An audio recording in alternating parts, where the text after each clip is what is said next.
kedekatan dari karyawan terhadap nasabahnya. Ini kuncinya salah satu gitu. Selain yang kedua, ada apa? Pelayanan yang tercepat dan keputusan yang cepat. Kita sampai titik mana dan kita mau kemana. Ya, itu dulu. Setelah itu kita tahu tujuan kita mau kemana, kemudian kita harus bersama-sama. Karena sukses itu nggak mungkin sendiri. Sukses itu harus bersama-sama.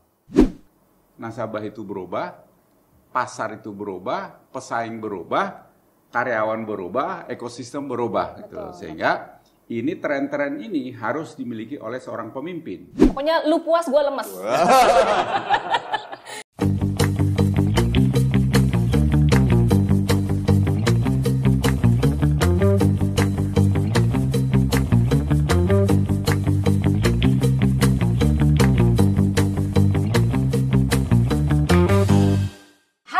Sahabat BPR, semangat pagi, kita bertemu kembali dalam podcast DPD Perbarindo DKI Jaya dan sekitarnya. Senang sekali saya Teti Ovianti bisa menemani sahabat BPR pada hari yang cerah ini.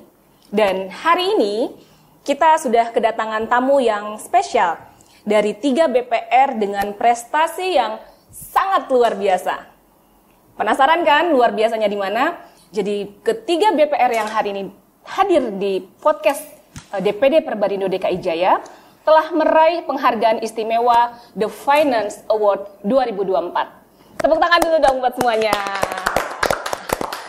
Sebelum kita masuk ke dalam diskusi, tentunya saya ingin mengucapkan selamat terlebih dahulu kepada Bapak Henry Palti, Bapak Edi dan Bapak Kaman yang telah meraih penghargaan bergengsi ini, Pak. Terima kasih, Mbak Teti. Terima kasih, Bu Teti. Iya.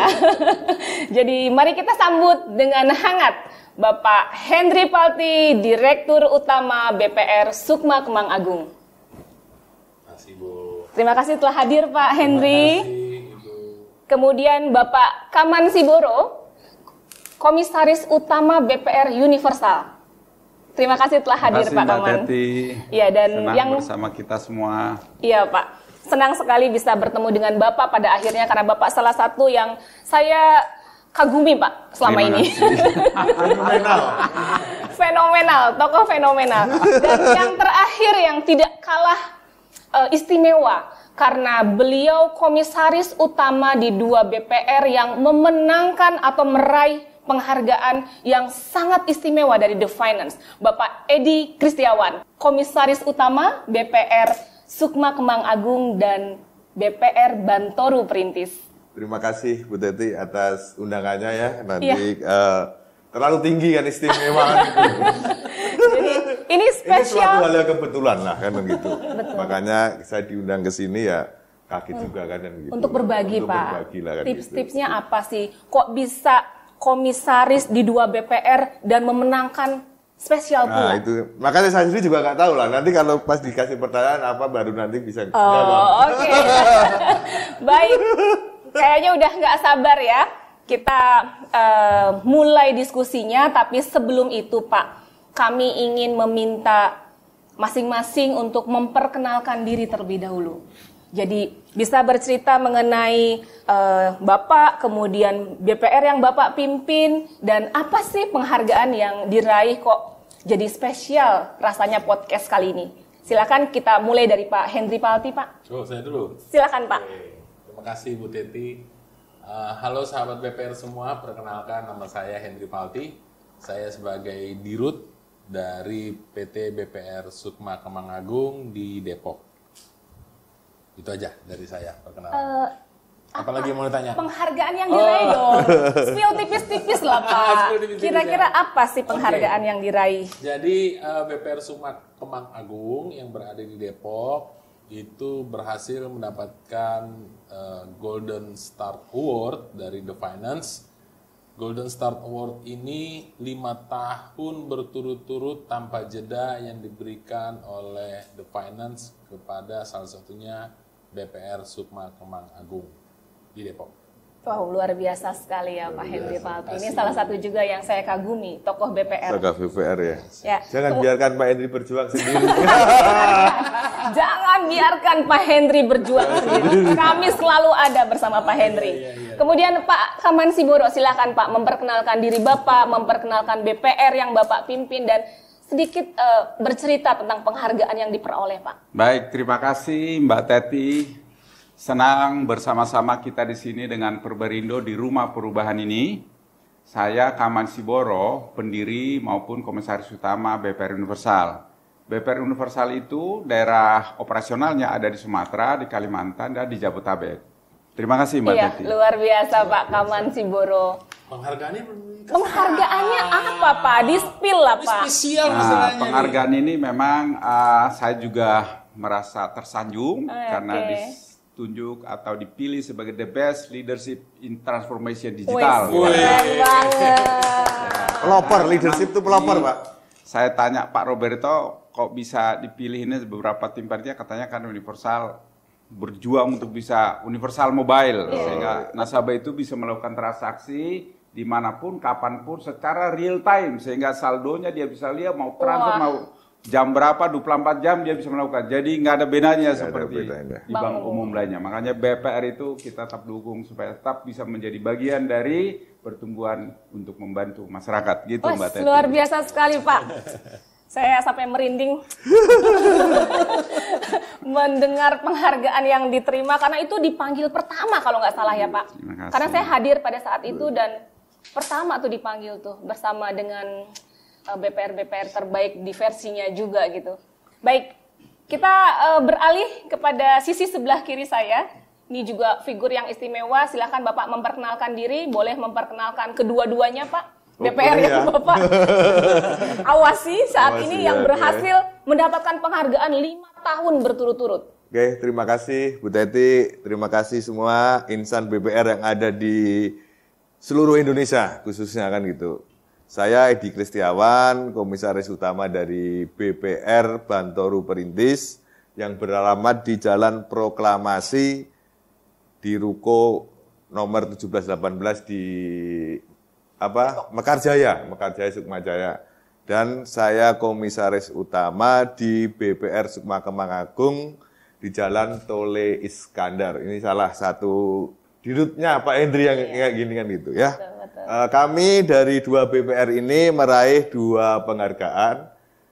Golden Start Awards dari Finance, majalah Finance yang di Bantoru itu ranking 1. Luar biasa. Pernah merasakan ranking 1 kan gitu. Terus yang dari BPR Sukma Kemang Agung juga 5 tahun berturut Golden Start Awards kan gitu. Terus yang tahunan juga dapat ini sehingga double penghargaan. Itu Bu sekilas tentang saya dan profil BPR-nya. Mudah-mudahan apa yang ada di sini memacu semangat dari insan BPR yang ada di seluruh Indonesia. Jangan biarkan BPR berjuang sendiri. Kalau tadi jangan biarkan Pak Hendri berjuang sendiri. Itu sekarang di sesi berikutnya. Sekarang jangan biarkan BPR berjuang sendiri. Berjuang sendiri. Baik. Ya. Kalau tidak kita siapa lagi Bu? Iya betul Pak. Betul. Kita sudah memulai perkenalan dan saat ini kita masuk ke sesi pertanyaan Bapak-bapak sekalian. Jadi sudah menyiapkan jawabannya? Sudah dari kemarin 2 hari yang lalu. Sampai saya semalam tuh nggak bisa tidur gitu, takut dikasih pertanyaan yang susah-susah. Karena pertanyaannya saya acak Pak. Oke. Jadi tapi bisa call the friend kan? Bisa. Oh bisa ya. Makanya handphone siap sedia. Nggak, sebenarnya sih ini pertanyaan standar aja Pak, yang semua orang juga pengen tahu. Mungkin dari Pak Edi ya Pak, kunci utama apa sih Pak? Wah saya. Nah ini kunci nih Pak.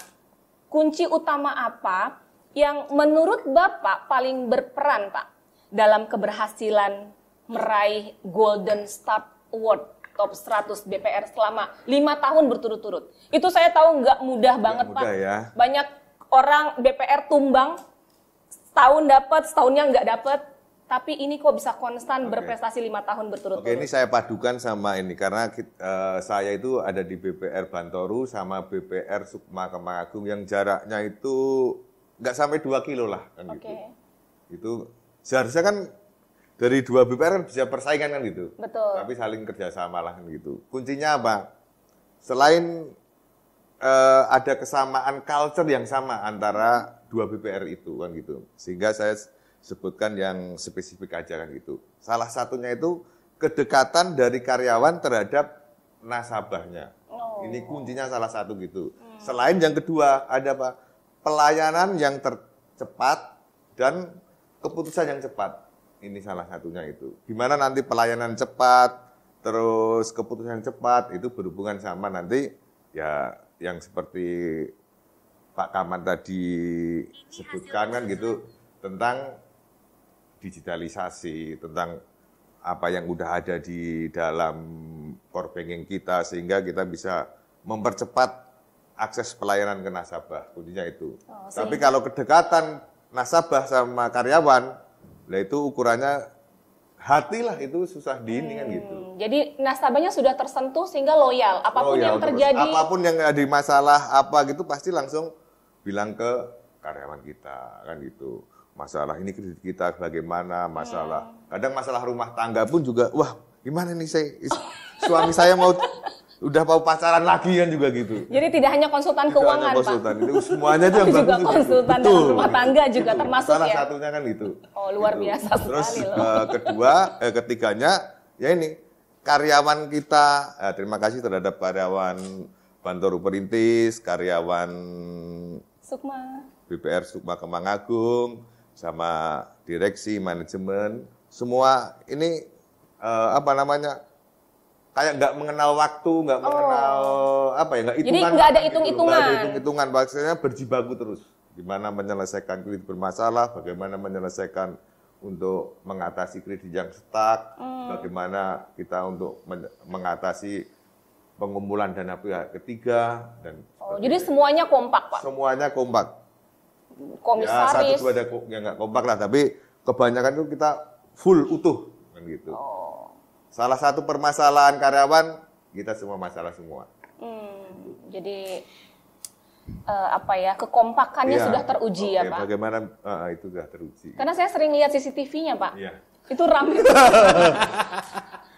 Saya bagian dari penonton ya. CCTV, Pak. Jadi CCTV-nya tuh kok banyak banget nasabah yang rame datang berbondong-bondong. Saya pikir ada pembagian sembako di sana.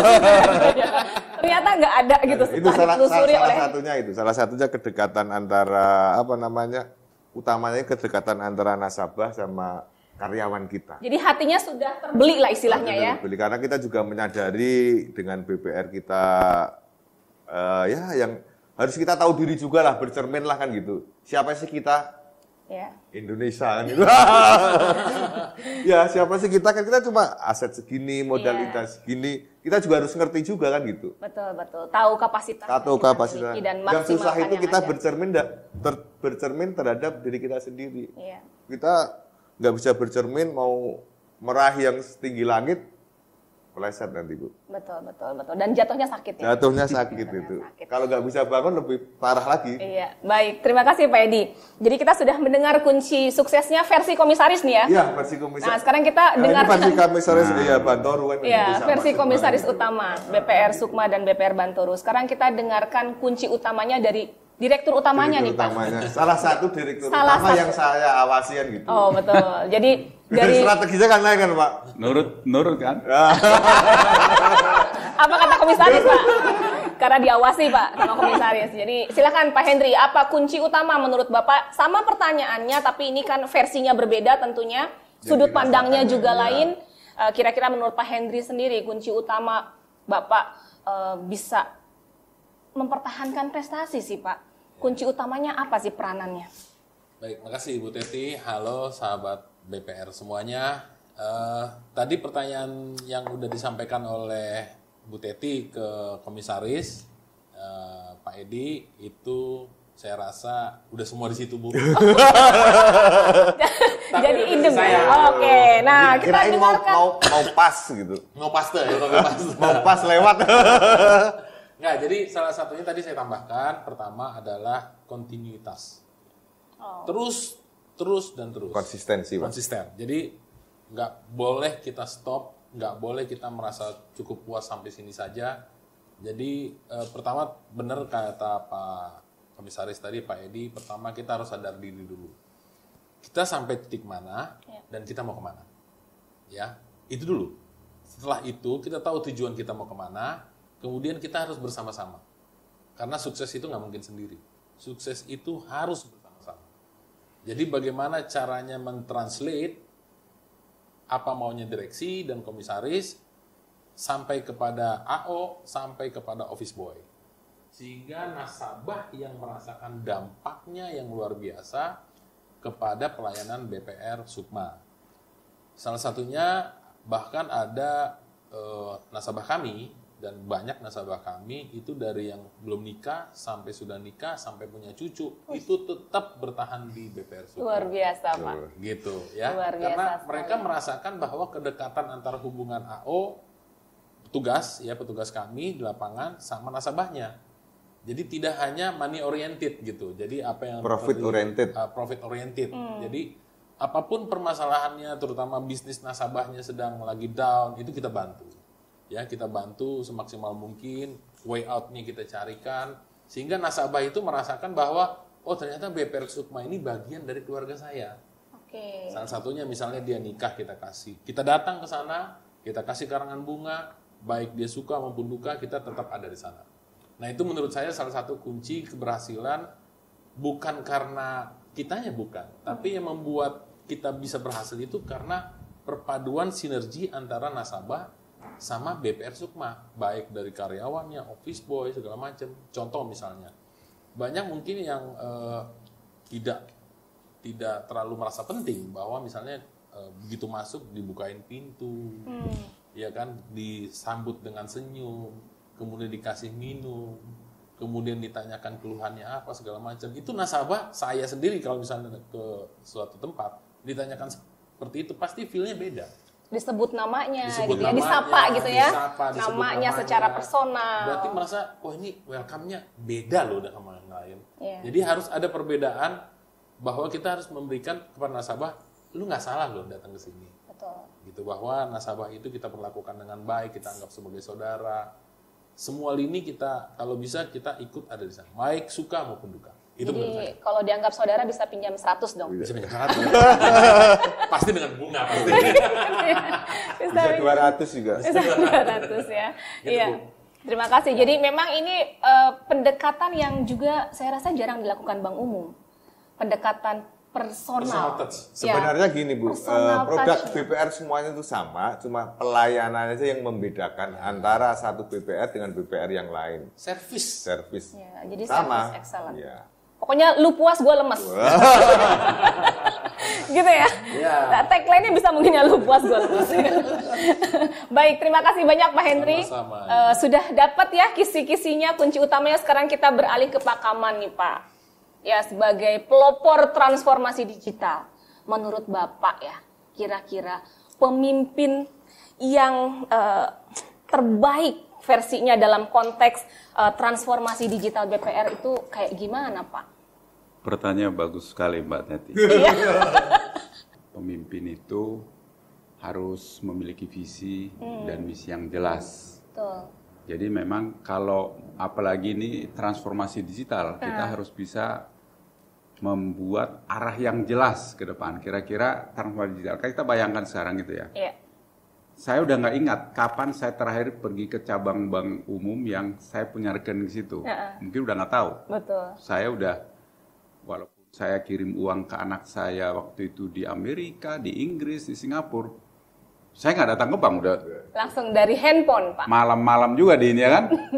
Nah, melihat kebutuhan dinamis ini sehingga kita mesti punya visi bahwa nasabah itu berubah, pasar itu berubah, pesaing berubah, karyawan berubah, ekosistem berubah gitu. Sehingga ini tren-tren ini harus dimiliki oleh seorang pemimpin. Ya. Kemudian tentunya juga kita sebagai pemimpin harus juga bisa adaptasi yang baik gitu loh terhadap perkembangan teknologi, terhadap perkembangan semua ekosistem yang ada gitu loh. Iya. Jadi kita harus punya adaptabilitas yang tinggi.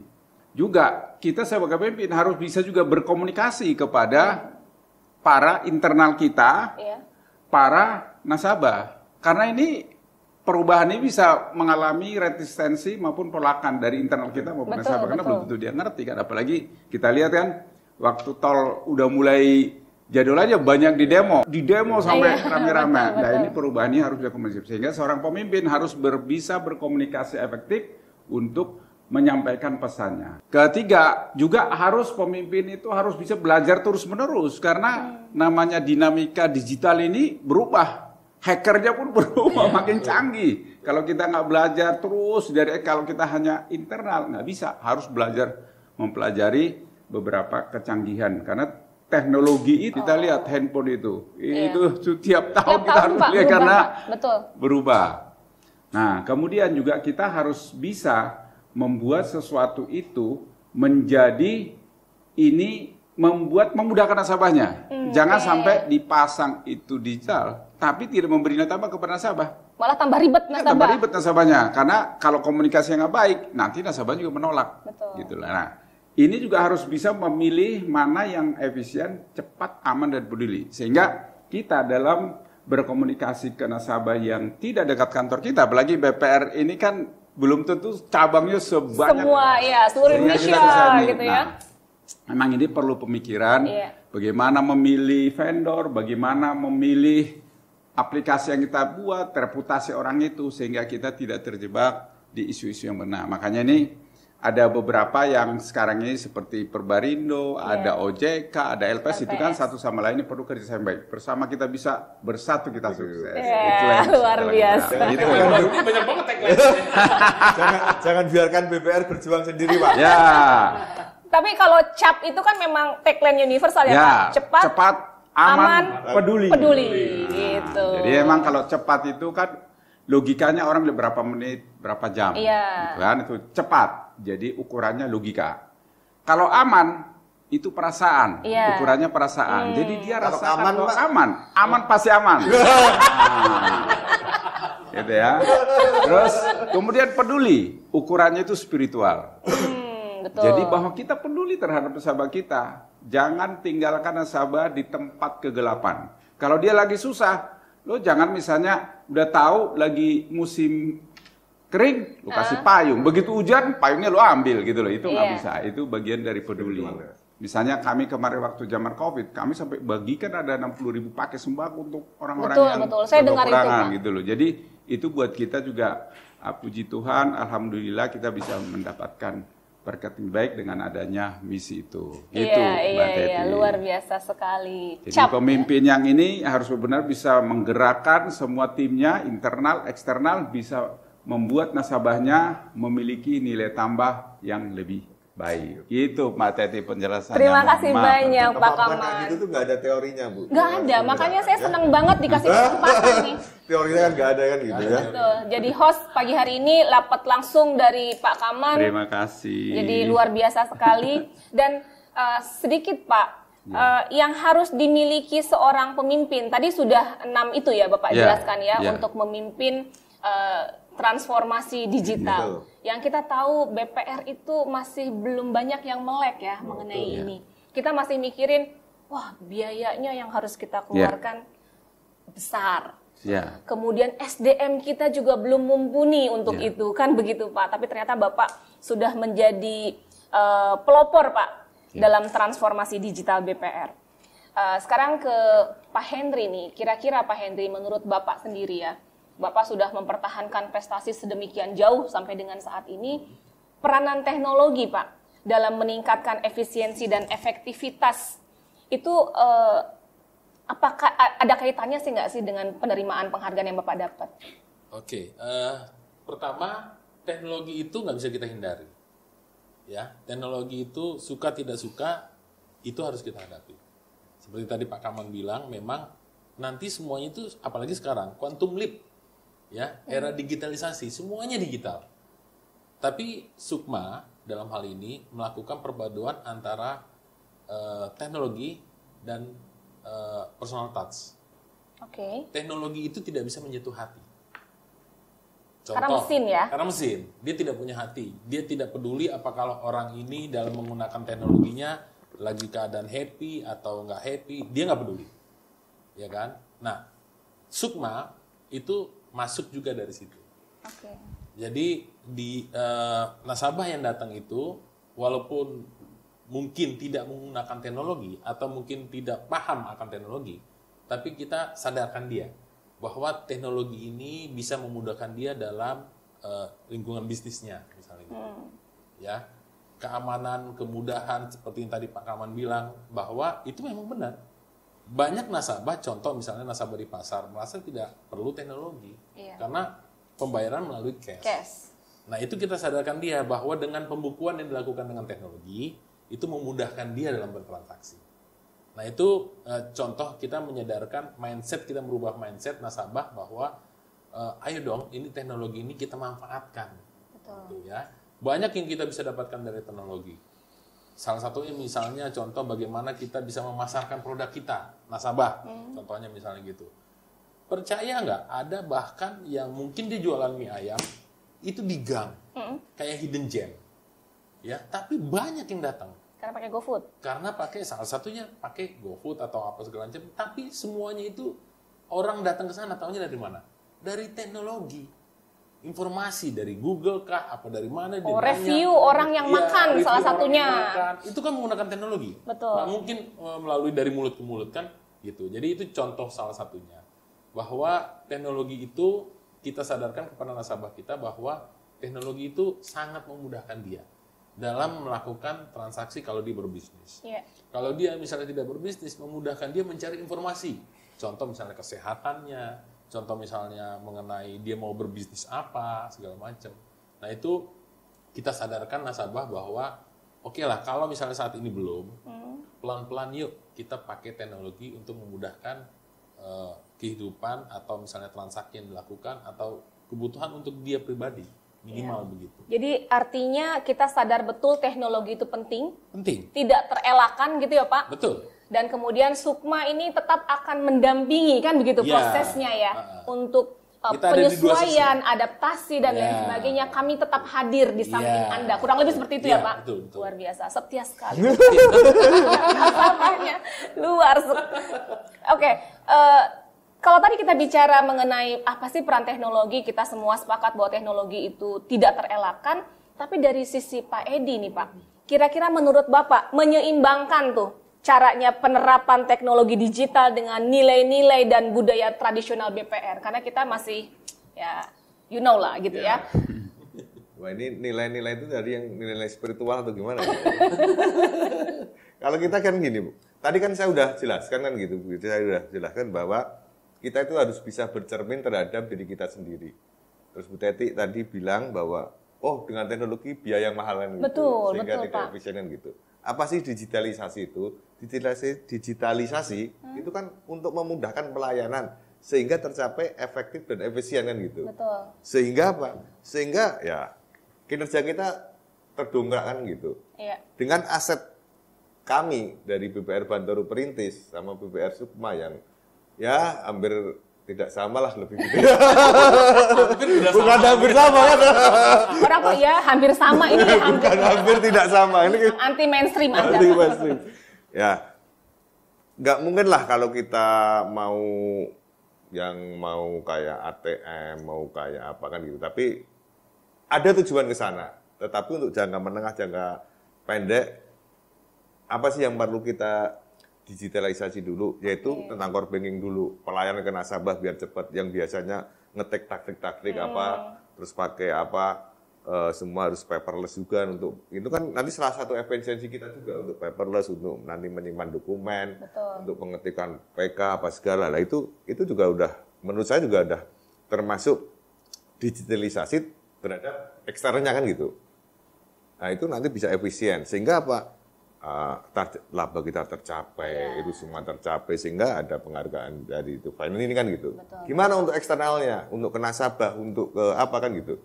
Kita ya maksudnya anggap untuk BPR Bantoro sama BPR Sukma, kita ya kalau dibilang tidak mampu ya pasti mampu lah kan gitu. Tetapi juga harus terukur kan gitu. Ada prioritasnya kan gitu. Ya mau nggak mau kita kolaborasi. Bisa juga berkolaborasi sama BPR-nya Pak Kaman kan gitu. Monggo kerja. Itu kan. Ya itu salah satunya gitu, dengan bank umum, bank lainnya. Salah satunya apa? Untuk setoran, angsuran apa segala bisa pakai VA, dan sebagainya udah memulailah kan gitu. Tapi untuk menuju mandiri ya masih diperlukan jangka yang panjang kan gitu. Karena kita sama BPR-nya Pak Kaman Universal juga Ibarat apa Pak? Ya itulah kan gitu ya, ibaratnya ibu yang langit. kan gitu. Saya mau ngomong tuh nggak tega gitu. Ya. Tetapi jangan perbedaannya dengan pimpinan langit. Kita tidak minder kan gitu. Iya, Itu maksudnya tidak minder dan tidak sombong kita kan. Harus percaya diri kan gitu. betul. Kita juga bukan membuat itu pesaing, enggak kan gitu. Malah kita bisa berkolaborasi. Siapa tahu nanti kita bisa simpan di Pak Kaman, nanti nasabah bisa store ke situ lah. Ini kolaborasi mutualisme. Ini udah kita udah kerja maksudnya udah memulai lah. Ya. Karena apa? Tidak mungkin kita hidup sendiri kan gitu. Betul. Maksudnya harus ada kolaborasi dengan BPR lain, bank umum lain sehingga nilai-nilai kita itu masih terjaga untuk kemajuan teknologi, digitalisasi bisa padu gitu dengan yang efisien. Iya. Jangan asal tekor pasti kesohoran gitu. Iya, betul Pak. Ya. Jadi harus menyesuaikan step-stepnya ya Pak step-stepnya. dengan kebutuhan yang paling urgent dulu yang harus Tapi kita tidak lakukan. pelit itu loh, apa? tidak pelit terhadap teknologi. Kita kalau bisa terhadap investasinya tidak pelit, investasikan tapi gitu. alangkah lebih baiknya kalau kita kolaborasi supaya lebih ringan biayanya gitu ya. Gitu ya. Ya, Terus jadi kita nggak promosi kan juga tetap harus pakai yang media Sosial, betul. ya, yang mungkin yang masih gratis dulu nanti berbayar dan sebagainya lah kan gitu. Iya. Medsos, yang Facebook, Instagram, dan juga promosi media yang untuk belum digital ya Iya. masih ini kan gitu. Tapi untuk memadukan itu aja. Gitu. Jadi bertahap tapi penuh rencana. Penuh rencana. Ada di kepala rencananya kan gitu. Ada di kepala dan sudah dituangkan, tinggal step-stepnya yang aja perlu dijalankan. dituangkan kan gitu. Gitu ya Pak. Oke, terima kasih banyak. Beralih nih sekarang ke Pak Kaman Siboro Pak. Menurut Bapak nih, peran pemerintah untuk bisa mendukung transformasi digital dan perkembangan industri BPR, apa sih yang harapan atau pengennya tuh pemerintah ngapain gitu untuk supaya bisa berperan dalam transformasi digital ini Pak? Dan tentunya mengembangkan BPR ya Pak, karena kita ada di industri ini. Baik, Mbak Teti, pertanyaan luar biasa. Kemarin kami baru diundang sama LPS, Oh, iya. Lembaga Penjaminan Simpanan. Simpanan. Di mana LPS itu yang selama ini menjamin para deposito dimanapun BPR berada Betul. asal sesuai aturan, dijamin Betul. 100%. Jangan usah khawatir, selama 2M itu dijamin dengan bunga yang sesuai. Nah, memang bahwa digitalisasi ini semua tahu pasti dibutuhkan, Betul Pak. mesti mudah, mesti cepat, mesti murah, mesti efisien. Nah, Iya. itu. Tapi di belakang itu juga ada risikonya kan. Betul. Nah, oleh karena itu memang kita harus selalu aware. Pertama ada perizinan. Kita ngalamin itu, mengambil perizinan ke OJK, ke BI, ini very highly regulated. Kenapa BPR ini diatur ketat oleh pemerintah? Karena ini kita mengelola uang masyarakat. Betul. Jadi harus aman uang masyarakat. Jadi para sahabat BPR, uang Anda di BPR itu aman karena diatur ketat oleh pemerintah. Ada BI, ada OJK. Nah, apalagi urusan digital. Untuk ini dia harus benar-benar dilihat bahwa kita comply. Harus ada fraud detection system. Oke. Harus ada itu.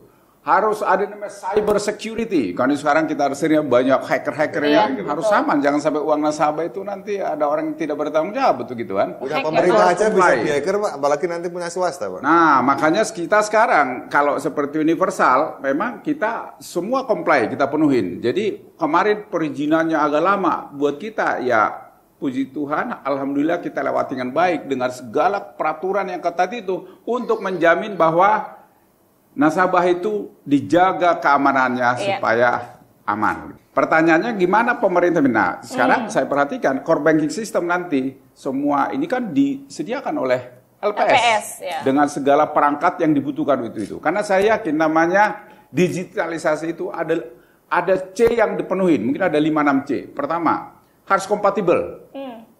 Ini digitalnya harus sesuai dengan skala BPR ya. Kalau yang besar mampu barangkali. Kalau Bank Mandiri kan mungkin punya capex sampai 2 triliun. Kita belum tentu. Iya. Kan? Kemudian mesti dia comply. Comply terhadap peraturan seperti tadi kan pemerintah. Terus kemudian mesti kompetitif. kompetitif. Jadi bersaing lah. Nggak bisa kalau kita bikin harga lebih mahal karena masih mahal kan. Nah, keempat juga salah satu collaboration. Ini tadi bagus Pak Hedi disebutkan kolaborasi. Karena bukan zamannya sekarang memiliki sendiri. Sharing infrastruktur. Bersama kita bisa, bersatu kita sukses. Jadi miliki bersama. Jadi nggak ada lagi di dunia ini mesti miliki bersama. Nggak ada gunanya, mati juga nggak bawa apa-apa. Nah, sepakat Pak. Satu lagi memang saya berikutnya nih, cyber security. Nah, ini jangan sekali-sekali ini kalau nggak siap cyber security-nya. Banyak bukunya menerangkan tentang itu. Kemarin Pak Roberto Pak Roberto tulis, kasih seminar kan? 600 Seharusnya halaman. saya di situ, tapi LPS bilang ini, jadi anak saya ke Iya, Pak saya Roberto, saya bagi tugas. Bagi tugas. Sahabat mitra BPR, memang kita sekarang diatur ketat oleh OJK maupun BI. Kitanya sendiri juga punya kesadaran supaya semua nanti yang dilakukan produk layanan yang disiapkan oleh bank ini dengan digital ataupun konvensional harus benar-benar memenuhi kebutuhan nasabah yang semakin baik, aman, dan murah. Gitu Mbak Teti. Iya Pak, jadi peran pemerintah tentunya diharapkan perizinannya nggak usah panjang kali lebar ya Pak. Cukup saya lah yang mungkin izinnya kawan-kawan saya nanti kasihan. Lebih mudah. Lebih mudah. Nah, nanti kalau mau gitu. belajar datang ke tempat kami, bukan nyombongkan diri. Iya. Jangan mengalami hal yang sama. Iya. Itu Biar Bapak aja ngalamin. nanya teman. Kita penting Pak Kaman. Karena biar penting Bapak nanti yang gitu. memilih vendornya yang mana, Iya, memilihnya betul. biar nggak nanti kontraknya yang aman seperti apa. Itu tujuannya ada Perbarindo yang ketuanya Pak Henry Patin, gitu kan? Gitu kan Pak Henry ya? Iya, betul Oke. Pak. Jadi saran Bapak terhadap bank lain yang ingin melakukan transformasi digital, ya kolaborasi, kerjasama, dan datanglah ke Universal. silakan kami sambut dengan terbuka. Terima kasih banyak Pak Kaman, luar biasa sekali. Wawasan, kemudian diskusi yang sangat berharga, khususnya untuk saya dan pastinya untuk sahabat BPR ya, di seluruh Indonesia. Di seluruh Indonesia yang menyaksikan podcast ini. Nah, sebelum kita akhiri Pak, kita sih pengennya terus aja, tapi waktunya kayaknya sudah tidak memungkinkan. Tapi sebelumnya, saya mau minta kira-kira dari masing-masing kekhawatiran terhadap industri BPR dan kemudian harapannya apa Pak? Mungkin singkat saja. Siapa yang mau lebih dulu? Mungkin dari Pak Edi. Nah, inilah komisaris. Wah. Dari komisaris utama 2 BPR yang berprestasi. Oke, kekhawatiran kita itu sebenarnya kan gini tuh. Ya benar sih tadi Pak Kaman bilang karena kita menghimpun dana masyarakat, regulasinya semakin ketat kan gitu. Tapi kan masyarakat tetap amanan gitu loh. Makanya berkali-kali bilang, saya bilang tadi, jangan BPR dibiarkan berjuang sendiri kan gitu. Ya. Kekhawatiran kita ya ini dengan dampak-dampak yang isu-isu yang mungkin liar atau gimana kan gitu. BPR yang sudah 12 dia dicabut izin usahanya dan sebagainya itu kan kadang sebenarnya itu kan sebagian kecil lah dari kita kan gitu. Tetapi itu tidak menjadikan yang sistematis lah kan gitu ya, tidak dampak yang itu sistemis lah gitu ya, sistemik lah kan gitu. Tapi emang sekecil apapun, saya setuju sama Pak Kaman tadi sama LPS, setuju sekecil apapun uang masyarakat yang dihimpun sama BPR harus terlindungi, itu setuju kan gitu. Tapi dengan itu tidak menjadikan bahwa BPR ini harus dikurangin, harus apa kan gitu loh. Karena apa? Kita kan udah kembali ke bank, namanya sekarang apa? Bank perekonomian rakyat kan gitu loh. Ini senternya ekonomi rakyat kan gitu. Bagaimana kita menjangkau yang daerah-daerah yang tidak terjangkau kalau pada BPR ini banyak yang berkurang kan gitu. Betul. Berkurang karena bukannya tidak sehat, karena modal intinya, karena modal apa. Kalau yang tidak sehat, no problem, fraud, no problem dan gitu. Isu penggabungan Pak. Dan isu penggabungan ini, ya itulah yang menjadikan kekhawatiran kita kan itu. Itu harusnya yang menjangkau pelayanan ke pelosok-pelosok, ke tingkat kecamatan yang saya alami mungkin di Bogor, di Sukabumi, yang sampai sana nggak ada. Bank umum pun belum tersentuh kan gitu. Betul. Terus saya baca itu juga masih sekitar 29% lah masyarakat kita itu belum terinklusi perbankan kan gitu. Iya. Maksudnya belum terjamah, belum mengerti lah kan gitu. Itu yang harus kita, siapa ini kalau bukan kita? Siapa lagi kalau bukan BPR? Betul. Kan gitu. Nah itu, ini kekhawatiran kita yang jumlah BPR semakin, semakin disusutkan ya Pak. Nah, kekhawatiran Targetnya dari 1.400 jadi 1.000. Nah itu kan, karena kan, ya itulah, itu kan seolah-olah pemikiran kita kok kayak gitu. Padahal udah di Undang-Undang P2SK ya, itu kan perekonomian sentralnya ya, dan Betul. itu aja sih Bu kekhawatirannya. Harapan kita ya bagaimana lah, maksudnya konsentrasi dari pemerintah, konsentrasi dari regulator ini mensupport BPR bagaimana bisa menjangkau lah kan gitu. Karena contohnya kan gitu, BPR ini kan kebanyakan kan uangnya juga modalnya itu kan modal swasta lah kan gitu, bukan pada bank pada umumnya, modal negara kan gitu. Iya. Dalam negeri ya, apa bank anak negeri gitu iya, kan? bank anak negeri ini dimiliki oleh benar-benar orang yang mau berusaha di perbankan gitu loh. Iya. Orang-orang yang konsentrasi ke situ kan gitu, yang belum mengenal masyarakat. Nah itu harapan kita disupport lah dengan regulasi yang ya kita cuma harapan aja. Mudah-mudahan ini didengar lah ya? Pak Prabowo nanti suatu saat Mas jadi presiden ini. Support lah BPR Pak, biar Bapak nanti waktu jadi presiden untuk mengembangkan sektor ekonomi real di kampung-kampung sana, Bapak nggak kesulitan. Iya, karena kami hadir. Karena kami hadir untuk masyarakat. Itu Bu, terima kasih. Iya, terima kasih. Pak Prabowo mendengar. Ya, Pak Prabowo mendengar lah. Harapan dari Pak Edi Kusetiawan. Gitu. Karena Pak Jokowi udah mau lengser masalahnya. Jadi harapannya ke Pak Prabowo sekarang. Iya, itu. Oke. Mudah-mudahan Pak Prabowo dengar ya, gitu. Dan menurut Pak Kaman sendiri, Pak, kalau dari versinya Pak Kaman, kekhawatiran terhadap industri dan harapan Bapak tentunya terhadap perkembangan industri BPR ini Pak ke depan. Tadi pertanyaannya berarti kekhawatiran dan harapan gitu ya Betul, Mbak ya. betul. Kekhawatiran memang sekarang ini kan marak sekali investasi ilegal. Ilegal, Iya. betul Pak. Judi Online. online. Ada beberapa menurut saya rentenir-rentenir yang kurang bertanggung jawab. Nah, adanya ini dan beberapa yang beredar di masyarakat, termasuk barangkali ada kawan-kawan kita di industri BPR tapi juga punya integritas yang kurang baik. ya. Nah, memang harapan kita terhadap regulasi misalnya bahwa melakukan pengawasan yang ketat terhadap beberapa ini, karena ini merugikan masyarakat. Kasihan dan sedih saya melihat kalau ada beberapa korban judi online, investasi Pinjaman ilegal, online. dan lain-lain, pinjam online. Karena hitungan detik, menit dia bisa terima duit, tapi begitu itu dibombardir dia.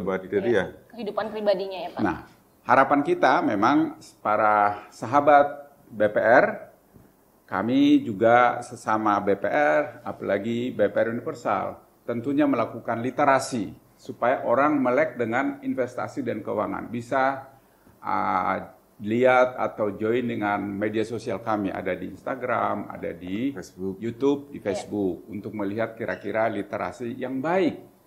Jangan juga lupa lihat OJK webnya, bahwa mana yang memang legal, mana yang nggak legal gitu loh. Jadi jangan sampai uang yang mungkin sudah dilakukan tabungan dari berjeripaya ini tiba-tiba hilang begitu aja karena tergiur dengan bunga yang tinggi. Mesti rasional aja, kita harapan kita rasional aja, bahwa kalau itu terlalu tinggi pasti ada pepatah yang bilang high risk, high return. Jadi mesti rasional juga.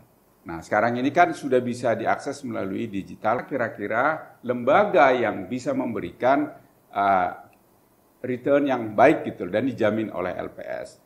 Dan tentu juga kawan-kawan, karena ini semua harus butuh remote area, nasabah kita banyak yang di pedesaan kan. Iya, jadi betul. memang saya himbau juga para rekan-rekan bisa memanfaatkan transaksi digital ini. Ya ada yang sudah fully online, ada yang semi online, itu semua is okay gitu lah, harus sesuai regulasi.